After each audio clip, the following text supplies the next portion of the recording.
Hey there, this is Steve with Good Guys to Great Men. How are you today? Forgot my tripod, so sorry about the shakiness. I was coming down to the barn today and remembered a video I told somebody I would make. I got an email. I'm going to call her Elizabeth, and she may know who she is because it's an e name. I get a lot of these emails asking me, how can I get my husband to watch your videos, to go to your website, to read your blogs, to read your book, go to your retreats. You can't make a husband do anything, just like you can't make a wife do something. So, but I did tell her I'd make a video for wives. I'm also going to be talking to Elizabeth's husband. I'm going to call Dave in this video, what I really think about the next step for you guys. Now, Dave, you don't know this, but Elizabeth sent me an email saying she's way past the midpoint of being a walkaway wife. She's about done, tried everything she could do. She's told you in every way she knows that she needs more or wants more. She's referring to some of the stuff we talk about in this community in her videos for men. She said you went to marriage counseling and that all you complained about was that she would never jump your bones. And of course, she said, you know how that made me feel. That didn't turn me on very much. And she said, is there anything worth saving in this marriage? I'm wondering. And let me start with this. There's probably something worth saving, but it has nothing to do with what your previous marriage has been. Neither one of you want to save the old version of the marriage. The shallow, I'm going to call it shallow. It's an insecure way of being together. It's the worst kind of partnership that everybody gets to, and it's called disillusionment. We're two insecure, kind of needy people, or maybe demanding people, or people with unrealistic expectations. They get to this place where they think the other person is supposed to be doing something to satisfy them.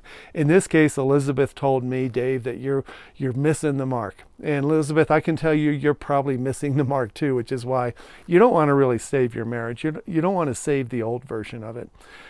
When people do this kind of work, it's most effective when they do work on themselves first. Couples counseling doesn't work very well because two hurt, insecure people come together to a therapist to vent everything they're feeling about the other person, but they're not willing to accept accountability for who they are, what you believe in, how you show up, how have you developed your understanding of the other person's insecurities and their needs.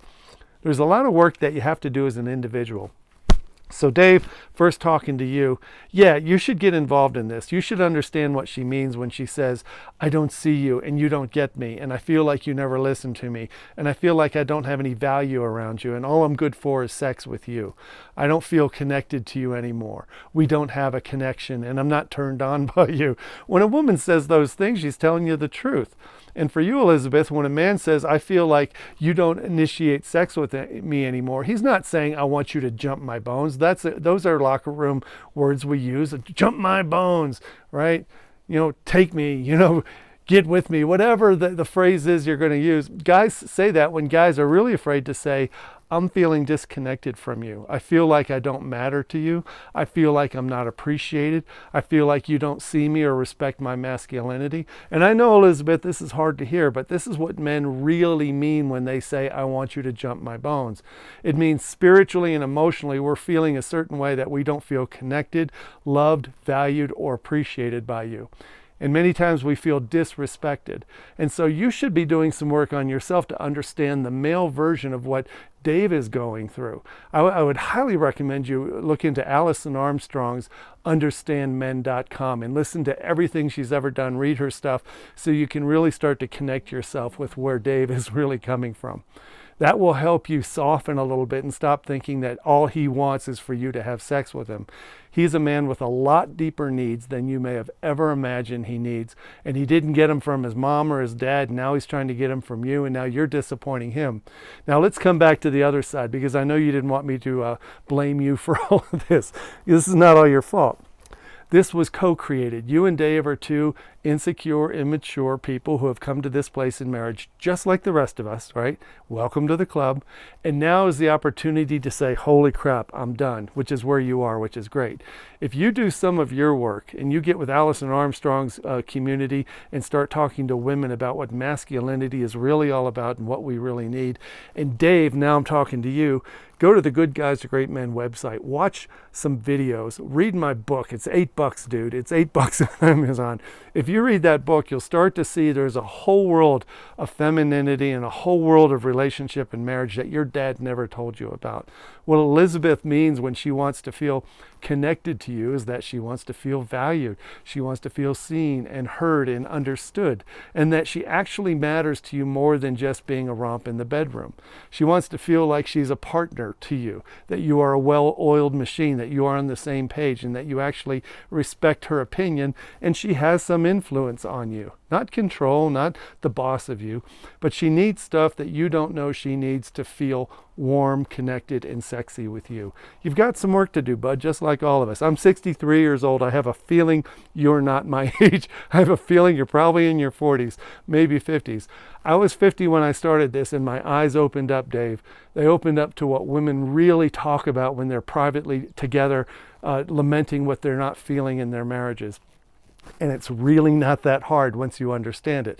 But you have to get over your own insecure feelings of needing to initiate things with her, needing to be in charge, needing to step up and have enough confidence to be a leader in your relationship and not expect her to jump your bones in order to make you feel good about you.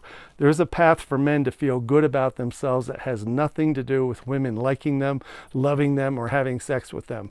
And that's the first thing you have to do. If you want a good marriage and you want to be a happy man, you have to find out where happiness, joy, bliss, and enjoyment comes without your woman making you happy. Same goes for Elizabeth. He doesn't make you happy or unhappy. So I suggest both of you do not save this marriage. Do not save this one. Create something that hasn't existed yet, and know that only you two can do that, and it's totally possible if you want to do it. If you want to know more information, you can go to the website. Again, for you, Elizabeth, AlisonArmstrong.com. I think it's understandmen.com is our website. She makes stuff for both men and women. It's great stuff. And Dave, I would ask you to come into this community one way or another. Read the book or something. And if you can't afford $8, I'll send you a free book. I don't care. But start thinking differently about what's really going on. Do not throw in the towel on the old marriage because, you know, that one wasn't worth saving anyway. Think of something new you want to create, something better. That's all I got for now, you guys. Take care. Bye-bye.